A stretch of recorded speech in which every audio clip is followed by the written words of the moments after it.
නාමල පිපෙනවා දැන් පිපීගෙන එන්නේ. හිතන්න එපා නාමල පිපෙන්නේ නැහැ කියලා. නාමල පිපෙන මහත්තයා ගියාම අත ගන්නවා, අතින් අල්ල ගන්නවා. අනේ පුතේ කියන වයසකයි.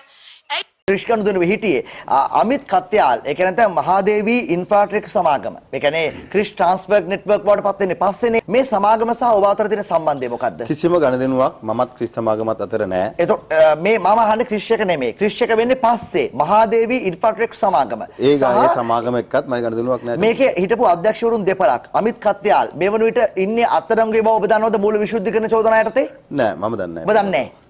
ජාත්‍යන්තර ප්‍රවෘත්ති අධිනය කරන්නේ නැහැ ඔබ. නෑ මට අදාළ නැති කාරණයක් ඒක. මේක අදාළ නැහැ. අමිත් කත්යාල් ලංකාවේ ක්‍රිෂ්ණ සමාගමේ අධ්‍යක්ෂවරයා අත්අඩංගු මූල්‍ය විශුද්ධිකරණ චෝදනා යටතේ මේ වගේම ලංකාව වගේම අපාර්ට්මන්ට්ස් වලට ඉන්දියාවේ මිනිස්සුන්ගේ සල්ලි එකතු කරලා දැන් ඉන්නේ හිරේ කියන එක. නෑ මම ඒක දන්නේ නැහැ. දන්නේ නැහැ. එතකොට ගීතාංජලි ජානකීද සොයිසා මේ අනික් අධ්‍යක්ෂිකාව ඔබ හඳුන්වනවද? මම අහලා තියෙනවා. මම දැකලා තියෙනවා. හම්බෙලා තියෙනවා. හම්බෙලා තියෙනවා. හොඳ සම්බන්ධයක් තියෙනවා. කාල්ඩන් සෙවන්ස් එකට සහ අපේ ක්‍රීඩා වැඩවලට ස්පොන්සර්ෂිප් ගන්න අවස්ථාවවලදී ඒ කට්ටිය මම මුණ ගැහිලා තියෙනවා. ක්‍රිෂ් ආයතනයේ අධ්‍යක්ෂ ආර්.ජී. ගුප්තා හා ඔබ අතර තියෙන සම්බන්ධය මොකද්ද? මේ සියලු දෙනා එක්ක සම්බන්ධිත මගේ පෞද්ගලික සම්බන්ධතාවක් නැහැ. ඔබේ මිතුරන්? මිතුරනුත් නෙවෙයි. එහෙනම් මේ අය අපි යම් කාරණාවලදී මුණ ගැහෙච්ච අය. මෙයාගේ හෑන්ඩ් ෆෝන් නම්බර්ස් ඔබේ ෆෝන් එකේ ඇතිනේ? නෑ මම ගාව නෑ. නෑ. අමිත් කත්යාල්ගේ නෑ? ජානකීගේ? ජානකීගේ ඇති සමහර විට මම ළඟදී කතා කරලා නෑ. ගුප්තාගේ? ගුප්තාගෙත් නෑ. හරි. එතකොට මේ ලැබුණු මිලියන 70ක මුදල මේ රග ක්‍රීඩාව ප්‍රවර්ධනය සඳහා ලැබුණු මේ මුදල ඔබ ගන්නේ කොයි විදිහටද? සමහරවිට මේ කාරණේ අධිකරණය දැන් අධිචෝදනා දීලා තියෙන කාරණයක්. ඉතින් එහෙනම් මං හිතන්නේ නඩුවේ තොරතුරු සම්බන්ධයෙන් නෑ නඩු තොරතුරු මං අහන්නේ දැන් මේ ගත්තනේ පැහැදිලිව මිලියන 70ක්. මේ ඩිෆෙන්ස් එක මම අධිකරණය තුල අපි ගන්න ස්ථාවරය පිළිබඳව මං හිතන්නේ මම මාධ්‍ය කතා කළ යුතුයි කියලා. නෑ මෙතන මාධ්‍ය නෙමෙයි. දැන් මේ මෙතන එළියේ මතුවෙන මාතෘකාව වෙන්නේ ඔබ සමග හිටපු ඔබේ බිස්නස් පාර්ට්නර් නිමල් පෙරේරා. නිමල් පෙරේරා මගේ බිස්නස් පාර්ට්නර් නෙවෙයි චම්පි. මම වාක්‍යයෙන් මට බිස්නස් පාර්ට්නර් කෙනෙක් නෑ. හරි. නිමල් පෙරේරා දැන් දැඩි ආරක්ෂාවක් ලබා දී තිබෙනවලු ඔහුට. ඔහු දැන් ඔබට විරුද්ධව රජයේ සාක්ෂිකරුවෙක් වශයෙන් මේ එළියට එන්න සූදානම්ව සිටිනවායි කියලා. මොකක්ද ඒ ගැන ඔබට තියෙන තොරතුරු? මට තොරතුරක් නෑ. මම සමාජ මාධ්‍ය දැක්කා. හැබැයි එහෙම තොරතුරක් මම ගාව නෑ. දැන් ඔය නිමල් පෙරේරා කියන පුද්ගලයාම තමයි ඔබට සල්ලි දුන්නා කියලා ඔය කතාව ගියේ 2016 යාපාන ආණ්ඩුව කාලේ මේ පරීක්ෂණය කෙරෙනවානේ යම් ප්‍රමාණයකට.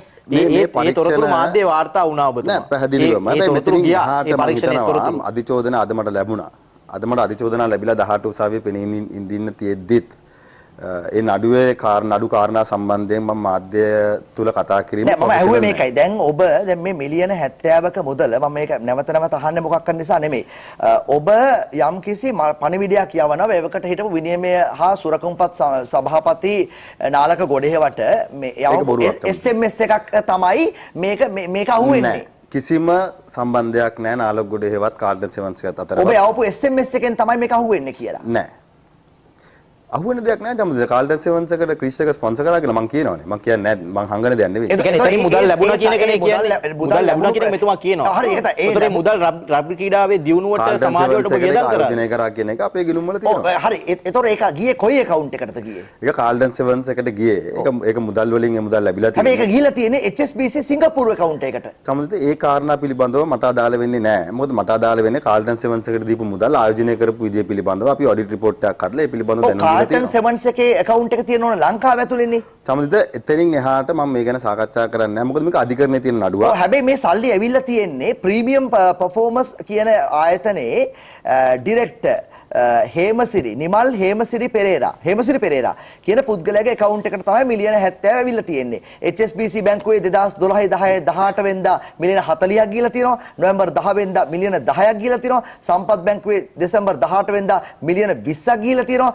මේ ආකාරයෙන් තමයි මේ මුදල් ඇවිල්ලා තියෙන්නේ. එතකොට ඔවුන්ගෙන් අහනකොට ඔවුන් කියලා තියෙනවා නෑ අපිට මුදලක් ලැබුණේ මේ නෑ කියන කතාව පිළිබඳව. ඒ උන්ගේ ගිරුමට ඇවිල්ලා තියෙනවා නෑ කියන්න බෑනේ. ඒතර කාල්ටන් සෙවන්ස් එකට යන්න ඕන සල්ලි මෙතනට ගියේ කොහමද? සමහරවිට අපේ මේ නඩු තීන්දුව මහ ඉහළ අධිකරණයේ නැත්නම් හයි කෝට් එකේ ඉන්ඩයිට්මන්ට් එකක් අද මට ලැබිලා තියෙන වෙලාවක ඒ නඩු තීන්දුව හා බැඳිච්ච අය පිළිබඳව මම විවේචනයක් හෝ අදහසක් ප්‍රකාශ කිරීම සාධාරණ නැහැ. FCID එකේ එවකට පරීක්ෂණ පවත්වපු මේ නියෝජ්‍ය පොලිස්පතිවරයා රවි වෛද්‍යාලංකාර දැන් ඒ ක්‍රිෂ් සමාගමේ අධ්‍යක්ෂවරයෙක් කියන කතාව සහ පිළිබඳව තමයි කියවෙන්නේ. මම දැක උට විරුද්ධව ඇතැම් අය ගිහලා පැමිණිලිත් දාලා තියෙනවා. ඒ පැමිණිලි දාපු අයගෙන්ම තමයි චම්දිත අහන්න ඕනේ ඒ අය අතර එදා තිබිච්ච සම්බන්ධතාවය මොකක්ද කියලා. ඒ අය අතර ගනුදෙනු කළා. ඒ ගණදෙනු වල බිඳ වැටීමක් වුණාම අපු අල්ල ගන්න එක සාධාරණ නැහැ. එහෙනම් තමයි මම කියන්නේ මේ නඩුව සම්බන්ධයෙන් මහාධිකරණයට අධිචෝදනා ලැබලා තියෙනවා. අද ඒක ඔබතුමාට ලැබුණා. අද මට ලැබුණා. සහ මට දැඩි විශ්වාසයක් තියෙනවා අපේ රටේ අධිකරණ පද්ධතිය ස්වාධීනයි. ආණ්ඩුව කොච්චර බලපෑම් කරන්න උත්සාහ කරත් නීතිපති දෙපාර්තමේන්තුවට සහ අධිකරණ පද්ධතියට අපේ රටේ වසර ගණනාවක් තිස්සේ ඒ අභිමානය ආරක්ෂා කරගෙන ආපු නීතිපති දෙපාර්තමේන්තුව සම්බන්ධව ලේසි නෑ. ඒ ඉන්න නිලධාරී ප්‍රමාණය මම හොඳටම දන්නවා.